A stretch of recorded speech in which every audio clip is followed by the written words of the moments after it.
আল্লাহ শুরুই করেছেন, এর মধ্যে কোনো সন্দেহ নাই। সুতরাং এর মধ্যেই তোমাদের মানবতার কল্যাণ, এর মধ্যেই তোমাদের মুক্তি। কিন্তু মানুষ এখান থেকে বেছে বেছে তার সুবিধার অংশ গ্রহণ করেছে। যেমন আমরা নামাজ পড়ি, যেমন আমরা রোজা রাখি, যেমন আল্লাহ রাসূলের তরিকা মতো বিবাহ শাদী আমরা করি। আলহামদুলিল্লাহ, জন্মগতভাবে মুসলমান হওয়ার কারণে আমরা ইসলামের অনেক বিধানে কিন্তু আমরা পালন করি। কিন্তু সত্যিকার অর্থে ইসলাম আমাদেরকে যে মুক্তি দিতে আসছে, আমাদের এই মুক্তিটা আসে না কেন? আবার এর মধ্যে মুক্তি আছে এটাও কিন্তু আমরা দেখতে পাই। যেমন দৈনিক 5 বার আমরা মসজিদে গিয়ে দেখতে পাই যে সব জায়গায় অশান্তি, কিন্তু একটা জায়গায় শান্তি আছে, আল্লাহু আকবার। সেই জায়গাটা কিন্তু মসজিদ, নাকি বলে? সেখানে কিন্তু কোনো বৈষম্য নাই, সেখানে কোনো মারামারি নেই, সেখানে কোনো আপনার কোনো সমস্যা নাই, বরং শান্তি আছে। এর কারণ হচ্ছে সেটি পরিচালিত হয় আল্লাহ এবং তার রাসূলের তরিকা মতো। সেটি আল্লাহর কোরআনের আলোকে পরিচালিত হয় বলেই আমাদের মধ্যে সবচেয়ে সৎ, যোগ্য, আল্লাহওয়ালা ব্যক্তিকে আমরা ইমাম বানিয়ে কিন্তু তার নেতৃত্বে আমরা নামাজ পড়ি। এই জন্যেই সেখানে কিন্তু শান্তি আছে।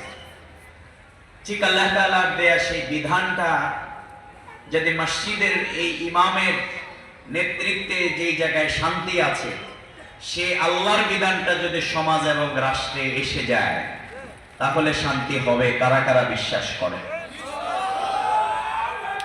তাহলে যেই মসজিদের কোন কাতারে কে বসবে তার ঠিক করা নাই, বরং সমাজের যিনি আমাদের দৃষ্টিতে সবচেয়ে নিম্ন পর্যায়ে, তিনিও প্রথম কাতারে বসতে পারেন, নাকি বলে? সেখানে কোনো বৈষম্য নাই, ক্ষমতার কোনো দাপট নাই, বরং সবাই বিনয় এবং নম্রতা সহকারে একজনের কাছে এসে তাকে সিজদা করে আর তার দরবারে চাই, ইয়াকা না'বুদু ওয়া ইয়াকা নাস্তাঈন। তাহলে আমরা বিশ্বাস করি এই বিধানটা যদি সমাজ এবং রাষ্ট্রে প্রতিষ্ঠিত হয়ে যায়, তাহলেই সমাজের সর্বত্র শান্তি আসবে। অন্যায়, অবিচার, হানাহানি, কাটাকাটি, দুর্নীতি, এই অবিচার থেকে মানুষ মুক্তি পাবে। এই জন্য আল্লাহ তাআলা আমাদেরকে কোরআনে পাকে স্মরণ করিয়ে দিয়েছেন, আফাতুমিনুনা বিবাদিল কিতাব ওয়া তাকফুরুনা বিবাদ ফামা জাযাউ মান ইয়াফআল যালিকা মিনকুম ইল্লা খিযুন ফিল হায়াতিদ দুনিয়া ওয়া ইয়াউমাল কিয়ামাতি ইউরাদ্দুনা ইলা আশাদ্দিল আযাব। এই যে বেছে বেছে সুবিধার অংশ একটা মানো আর আরেকটি ছেড়ে দাও, এটি যদি করো তাহলে আল্লাহ রাসূল সাল্লাল্লাহু আলাইহি সাল্লাম যে উদ্দেশ্যে তাকে আমি পাঠিয়েছি, ওয়াল্লাযী আরসালা রাসূলাহু বিল হুদা ওয়া দীনিল হক লিইয়ুযহিরাহু আলা দ্বীনি কুল্লি, এই সকল তন্ত্র মন্ত্রের সমাজে যেগুলো প্রচলিত, রাষ্ট্রে যেগুলো প্রচলিত, এগুলোর উপরে আল্লাহর দ্বীনকে বিজয় করবার জন্য আল্লাহ তাআলা তার রাসূলকে পাঠিয়েছেন, সকল আম্বিয়া আলাইহিস সালাতু ওয়াস সালামকে পাঠিয়েছেন। এটিকে আপনারা বিশ্বাস করেন? তাহলে ইসলাম পূর্ণাঙ্গ না অপূর্ণাঙ্গ? আল-ইয়াউমা আকমালতু লাকুম দীনাকুম, এটি কমপ্লিট। সুতরাং এখানে রাজনীতি, অর্থনীতি, সমাজনীতি, পরিবার, আমাদের যা প্রয়োজন সব সমাধান কিন্তু ইসলামে আছে, নাকি বলে? এই জন্য আমরা মানুষের কিছু ধরেছি আর কোরআনের কিছু ধরেছি বলে কিন্তু আমাদের মুক্তি আসে না।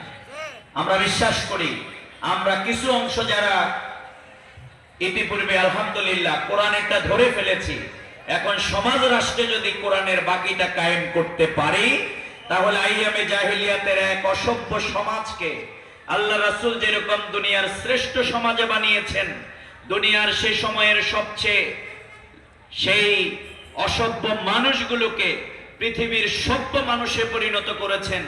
আমরা বিশ্বাস করি এই কোরআন যদি সমাজ এবং রাষ্ট্রে প্রতিষ্ঠিত হয়, এই কোরআন এই সমাজ এবং রাষ্ট্রকেও সেই রকম আদর্শ সমাজ এবং রাষ্ট্র বানাতে পারবে ইনশাআল্লাহ। আল্লাহ তাআলা আমাদের সবাইকে আলেম ওলামার আজকে ঐক্যবদ্ধ হয়ে আমরা শামিল হই, তাহলে ইনশাআল্লাহ আমাদের ইহকালীন কল্যাণ, পরকালীন মুক্তি মিলবে। যেই নসিহাগুলো হযরতরা আমাদের করেন, সেগুলো আমরা যদি সমাজ এবং রাষ্ট্রে বাস্তবায়ন করতে পারি, তাহলে সমাজের যত সমস্যা আছে আমরা এই কোরআনের ভিত্তিতে ইনসাফ ভিত্তিক একটি সমাজ আমরা কায়েম করতে পারবো ইনশাআল্লাহ। জুলাই বিপ্লব হয়েছে সেই বৈষম্য, অন্যায় অবিচারের বিরুদ্ধে। এই জন্য এই যে সমাজের মানুষ আর অন্যায় অবিচার দেখতে চায় না। আসুন আমরা সেই জুলুম, নির্যাতন, অন্যায় অবিচার এগুলো সব কিছুকে পদধূলিত করে আমরা এই সমাজ আল্লাহর দ্বীন, আল্লাহর কোরআনের বিধানকে প্রতিষ্ঠিত করি। আল্লাহ তাআলা আমাদের সবাইকে সেই তৌফিক এনায়েত করুন। আজকের এই সুন্দর আয়োজনে আবারও আমাকে আমাদের হযরত মাঝখানে কথা বলার যে সুযোগটি করে দিয়েছেন, এজন্য আমি কৃতজ্ঞতা জানাচ্ছি। কর্তৃপক্ষ আমাদের মাওলানা জুবায়ের ভাই, তিনি অনেক খেদমত করছেন আলহামদুলিল্লাহ, তার মাদ্রাসাটিও এগিয়ে চলছে। আমরা সবাই এই দিনী প্রতিষ্ঠানের সাথে থাকবো। আপনারা রাজি আছেন ইনশাআল্লাহ? আমরা সবাই এগুলোকে এগিয়ে নিয়ে যাওয়ার জন্য প্রচেষ্টা চালাবো। আল্লাহ তাআলা আমি সহ সবাইকে তৌফিক দান করুন।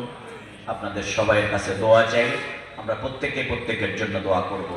আসসালামু আলাইকুম ওয়া রাহমাতুল্লাহি ওয়া বারাকাতুহু। আলহামদুলিল্লাহ।